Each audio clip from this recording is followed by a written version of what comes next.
Have you ever wondered what it takes to conquer the world? Today, we're diving into the life of a man who nearly did just that, Alexander the Great. In just over a decade, this legendary king forged one of the largest empires the ancient world had ever seen, a legacy that still echoes through history. So, how did a young prince from the small kingdom of Macedon become a name synonymous with greatness? Born in 356 BC, Alexander was no ordinary royal. His father, Philip II, was a brilliant military strategist who unified Greece, and his mother, Olympias, was a formidable queen. But perhaps the most influential figure in his youth was the philosopher Aristotle, who tutored him, instilling a deep love for knowledge, philosophy, and culture. This unique blend of military might and intellectual curiosity would define his reign. He wasn't just trained to fight, he was taught to think, to reason, and to appreciate the world he was destined to command. This foundation set the stage for a leader unlike any other. At the young age of 20, following his father's assassination, Alexander ascended to the throne. He wasted no time. After swiftly securing his power in Greece, he set his sights on a far grander prize, the mighty Persian Empire, the superpower of its day. In 334 BC, with a relatively small but highly disciplined army, he crossed into Asia Minor.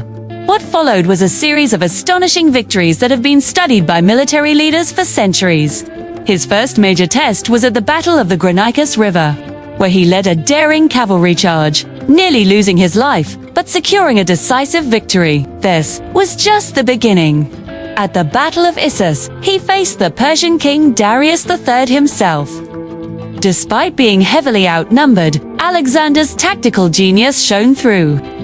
He identified a weak point in the Persian line, charged directly at Darius, and forced the great king to flee, leaving his family and a vast fortune behind. This victory not only shattered the myth of Persian invincibility, but also handed Alexander control of the entire western half of the empire.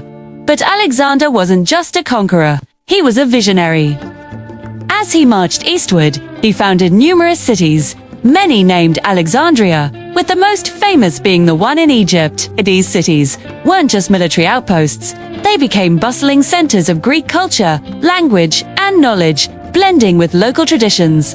This fusion created a new, vibrant civilization we now call the Hellenistic world, a culture that would dominate the Mediterranean and the Middle East for centuries to come. 2. He respected the cultures he conquered, often adopting local customs and even encouraging his soldiers to marry local women, envisioning a unified empire of mixed heritage. His campaign continued relentlessly. From the deserts of Egypt, where he was hailed as a pharaoh and a son of the gods, he pushed deeper into the heart of Persia, finally defeating Darius for good at the Battle of Gaugamela. He then marched all the way to the edges of India. It was here, at the Battle of the Hydaspes River, that he faced his toughest opponent yet, King Porus and his army of war elephants. It was a brutal, hard-won victory. But after years of constant marching and fighting, his loyal but exhausted troops had finally had enough. They refused to go any further, and a reluctant Alexander agreed to turn back. His journey home was as perilous as his conquests.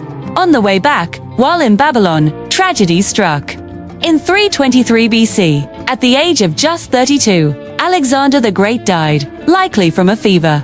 His vast empire, held together by his sheer force of will, quickly fractured among his generals. Yet, his legacy was sealed. He didn't just conquer lands, he connected worlds, spreading Greek culture from Europe to Asia and creating a new chapter in human history. His life, though short, was a testament to ambition, genius, and the unyielding pursuit of glory. Thank you for joining us on this journey through the life of Alexander the Great. If you enjoyed this video, please hit that like button. Subscribe to our channel for more history documentaries.